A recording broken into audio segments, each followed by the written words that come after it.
In today's video, I'm going to show you how to log out of Artistly AI. First, make sure you're inside your Artistly dashboard after logging in. This is the main screen where you can access all your AI tools, projects, and designs.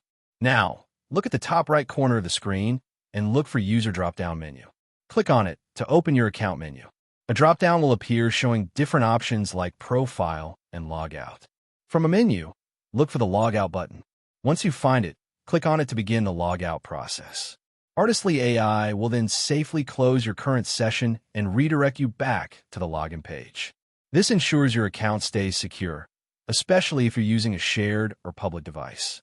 Always remember to log out after using shared devices to keep your account secure. If you ever need to switch accounts, logging out is the first step before signing into a different profile. And that's it. Thank you for watching this video. Please feel free to use the affiliate link in the description.